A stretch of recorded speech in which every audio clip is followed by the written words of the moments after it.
no espaço reservado para que as pessoas nos façam uma pergunta e nós respondemos, nós vamos falar com a Marina Amazonas. Ela nos fez a seguinte pergunta: o que é a transubstanciação? Marina, muito profunda a tua pergunta. A transubstanciação é a fé da igreja de que a hóstia consagrada e o vinho consagrado se transformam no corpo e no sangue de Jesus. Na Idade Média, no começo da Idade Moderna, houve uma grande discussão. Há quem preferisse usar a palavra consubstanciação, ou seja, indicar que na hóstia consagrada estava a presença de Jesus. A igreja diz não, não é apenas a presença, não é apenas uma lembrança, é a real transformação que acontece das espécies sagradas. Portanto, depois da missa, a hóstia que não é distribuída, o que sobra, digamos assim, ela é guardada no sacrário. Por isso a gente se prostra diante, porque acreditamos que houve de fato uma consagração. Por isso é levada aos doentes. Esse mistério é o que nós chamamos de transubstanciação. Por isso as pessoas se prostram diante da hóstia consagrada.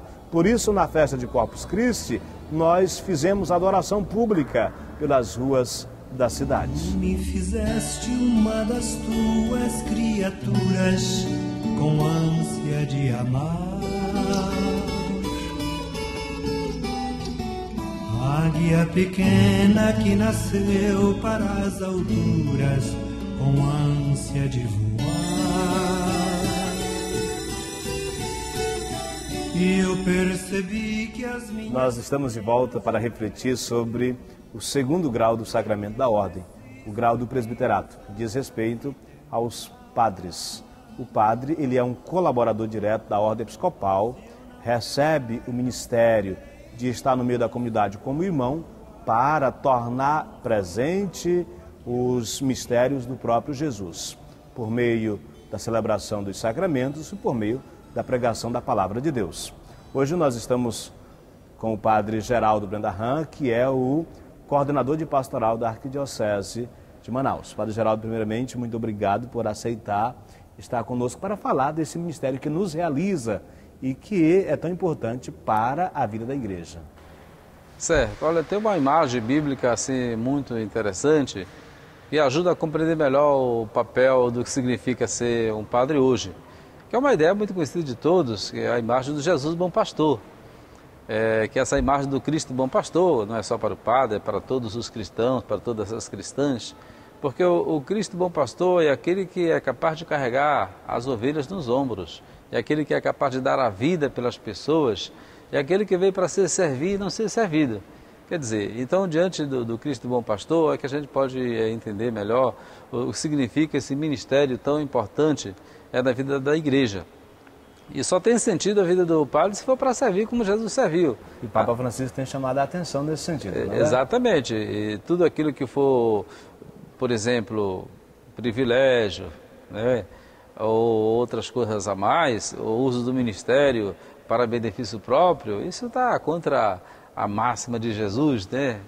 Que Jesus, a gente veio para servir as pessoas com alegria. Não é para servir com tristeza, não. É para servir com alegria. Isso aqui está dentro daquilo que o Papa vem dizendo, Isso. não é? Que ninguém vai se entusiasmar por seguir Jesus Cristo escutando a boa nova proclamada pelos lábios de uma pessoa triste. Eu diria que nesses 20 anos já quase de padre, eu tenho feito isso, né? Servir com alegria e servir sobretudo os pobres, as pessoas que mais precisam. Essa dimensão tão fundamental na igreja que chama a dimensão do profetismo, né? As pessoas hoje, eu até diria que os pobres hoje, se não for olhado pela igreja, não é olhado por mais ninguém. E no caso do padre, ele tem que ser um bom pastor. Ele não pode ser mau pastor. Ele não pode ser o lobo. Deve ser, sobretudo, um irmão, né, padre? A sociedade está cheia de lobos aí, né? E às vezes pastores disfarçados de lobos. Então, pessoal, o ministério do padre, que provém aí da sucessão apostólica, né? Participa do ministério do bispo, tem esse significado assim, muito interessante. Se você conhece um padre na sua comunidade, diga para ele: padre, olha, a imagem que mais fica parecida com aqueles que desejam ser padre, aqueles que já são, é o Cristo Bom Pastor, que deu a vida por todos e continua dando. Muito importante saber que Jesus ele não é pastor só das 99, né? Mas é das 100 ovelhas, ir atrás dessas pessoas. Ter coragem de ir atrás, não só ficar esperando na igreja, né? Mas ir nas casas, como Jesus foi na casa de Pedro, né? Foi na casa de Zaqueu. Foi na casa lá em Betânia, na casa de Betânia. Então, quer dizer, uma pastoral que vai ao encontro das pessoas. Vivendo assim, eu creio que a vida da gente tem sentido. Tem sentido, né? E ajuda a vida das outras pessoas também a encontrarem sentido quando se encontram com um padre feliz. Exatamente. Padre Geraldo, tem um outro aspecto muito interessante, além da convivência com a família, visitar as casas, a dimensão do cuidado com os enfermos, que é próprio da vida do padre. Exatamente. Olha, quando o padre ele é ordenado, pelo menos a sua função, né, para celebrar a Eucaristia. Sim, alimentar o povo. Exatamente. Isso é muito, se tirar a Eucaristia da vida da igreja, da vida do padre, não tem mais sentido ele ser padre. Né? Então, oferecer Cristo às pessoas, mas também visitar os doentes. Esse não compete somente ao padre. Né? Qualquer cristão pode visitar um outro, é a questão. E é critério de salvação, segundo a Jesus. Hospitalidade, né? A solidariedade, e vai ao encontro das pessoas. Isso é muito importante. Agora, levar o sacramento dos enfermos, que é para o perdão dos pecados e para a cura do corpo e da alma, realmente faz parte da vida do presbítero. Né?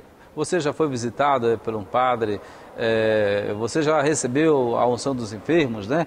Isso é muito importante, não é na hora da morte, não.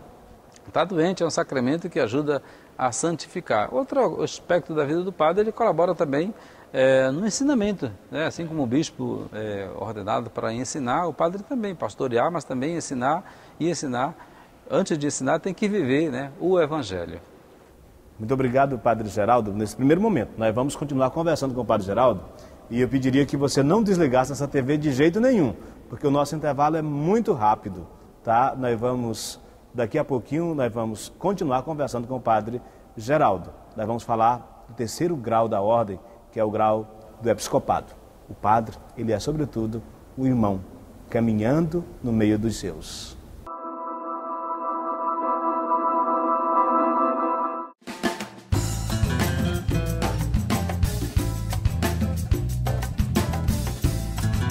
Rádio Caiari, que evangeliza, que traz lúdico e muita informação.